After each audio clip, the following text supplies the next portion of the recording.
commencé la morphopsychologie, en fait c'est une histoire assez spécifique parce que je coiffais en fait le fils du docteur Cormand qui a créé la morphopsychologie. J'étais à Nantes.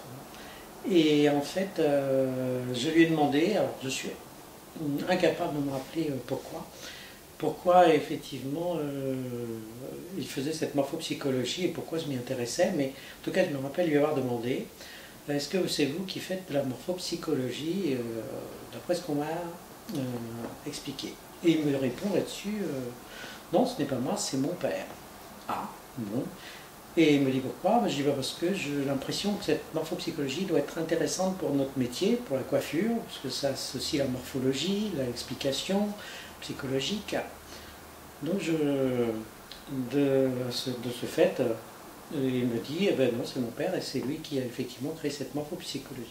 Quelques temps après, j'ai une amie qui me dit, quand je te vois travailler, faire des formations, je te verrais bien faire de la morphopsychologie. Je dis, mais attends, c'est le docteur Cormand qui a créé, il a la retraite, il ne le fait plus. Il me dit, tu rigoles, il ne fait plus que ça. Ah, alors là j'ai dit, ah d'accord, j'ai compris. Donc visiblement il y avait un petit problème avec le fils, je suppose, enfin bref.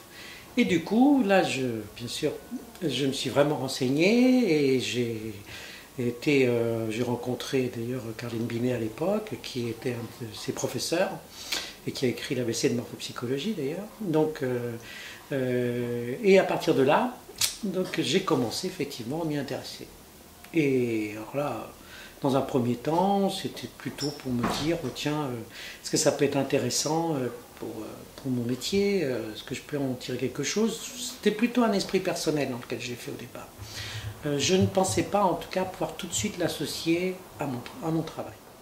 J'ai commencé à écrire et à essayer de faire cette correspondance entre les lois de la morphopsychologie et puis mon métier.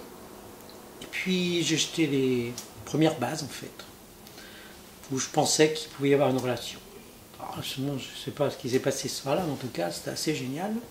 Parce que bizarrement, donc en fait, je devais être inspiré, comme on dit, parce que ce que j'ai écrit ce soir-là, en fait, je n'ai jamais dérogé. C'est-à-dire qu'aujourd'hui, je travaille toujours et je continue de travailler sur cette base. Ce qui est un peu incroyable, quoi, invraisemblable. Bref. Et du coup, quand j'ai commencé à écrire ça, je me suis dit, bon, première des choses, c'est on va essayer de le mettre en pratique. Et quoi de mieux que le mettre en pratique vis-à-vis des clientes que je coiffais. Et je commençais à voir si les deux pouvaient correspondre. Et puis ça marchait, enfin bon, il y avait vraiment des réponses très précises par rapport à ça. Et, alors, des fois, c'était complètement à côté de la plaque, découragé, je dis, c'est n'importe quoi ce que je raconte, ce que je fais. Puis d'autres fois, par contre, hop, ça revenait, puis on me disait, oh non, c'est bien, il faut continuer, c'est bien ce que vous faites. Non, c'est intéressant. Bon, bref, donc j'ai continué. Et là, tout doucement, au fur et à mesure, j'ai affiné en quelque sorte cette relation. Et puis j'ai surtout validé, expérimenté, par l'expérimentation, tout ça, j'ai validé. Bon, j'ai même fait des choses assez incroyables donc là-dessus, sur des expériences qui en fait, je me disais, bon, si je fais ça, logiquement, ça ne devrait pas être bien pour la cliente. Mais je ne disais pas, bien sûr, parce que si je lui disais, ça perdait, l'expérience n'avait plus de valeur, et je le faisais. Et du coup, bien sûr, un coup de chance, dans un sens, pas pour la cliente, mais pour moi, ça marchait.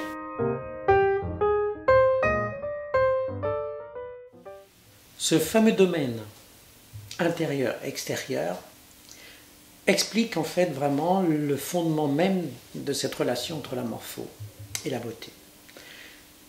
La raison en est simple, c'est que l'on peut très bien faire quelque chose qui nous va bien extérieurement, mais qu'on ne ressent pas bien intérieurement.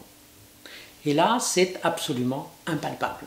Nous sommes dans le domaine, bien sûr, de l'invisible, de l'inconscient, de choses que l'on ressent, qu'on ne peut pas donner toujours un sens, une forme, une explication à ce genre de choses. En tout cas, on le ressent. Et là, d'un seul coup, tout un tas de choses s'est éclairé. Je me suis dit, mais maintenant, je comprends. En fait, je comprends mieux pourquoi. Nous sommes, nous, persuadés que notre travail est bien fait, que ça va bien à la cliente. D'ailleurs, souvent, des amis des clientes, en général, leur disent tout ça. Et puis qu'elle me dit, bah, j'en sais rien, mais moi ça me va pas. Voilà. Moi je trouve ça moche, je trouve ça, voilà, je me sens pas bien. Enfin, bon. Alors, on ne comprend jamais ce fameux phénomène. Et là, j'ai vu toute l'importance ce jour-là de cette fameuse morpho qu'elle pouvait nous amener dans notre métier, dans le métier de la beauté d'ailleurs en général, hein, au-delà de la coiffure. Parce que d'un seul coup, elle allait pouvoir me faire comprendre en fait comment la cliente ressentait les choses intérieurement, comment elle fonctionnait, ce qui étaient ses préférences, dans quoi elle préférait évoluer, y compris dans son image personnelle. Et c'est là où les choses ont commencé vraiment. C'est là où j'ai commencé à travailler en profondeur et avoir confiance surtout dans ce travail. Et ça m'a mis vraiment en force par rapport à ça. Je me suis dit, bon, il y a vraiment un sens à ce que je suis en train de faire. Il faut absolument que je creuse. Ce qui n'était en fait avant qu'une, on va dire une intuition, en fait, voilà, un ressenti dont je ne sais d'ailleurs d'où ça vient, hein, c'est inexplicable, hein, je ne peux pas vous l'expliquer. En tout cas, est devenu une réalité ce jour-là. Et je me suis dit, ça marche. Et quand ça marche, alors là, on n'abandonne plus. Et là, j'ai commencé le travail de fourmi et des expérimentations. À partir de là, j'en ai fait de multiples. Donc, que ce soit en permanent, bien sûr, mais en couleur, en coupe, en coiffure, en structure, autre, en make-up, enfin tout. Pour essayer de comprendre effectivement à chaque fois si ce que j'avais mis en place au niveau de la structuration et le plan en fait, établi, ça pouvait effectivement fonctionner et comment à partir de là, on allait pouvoir beaucoup mieux conseiller les clients tout simplement en disant à mon avis ça ne doit pas être fait pour vous pour telle ou telle raison. La grande différence par rapport à avant, c'est qu'avant on ne pouvait pas donner de raison. On finissait par dire bon bah si ça ne va pas, ça ne va pas. On n'avait pas d'explication concrète. Là, on a une vraie explication concrète.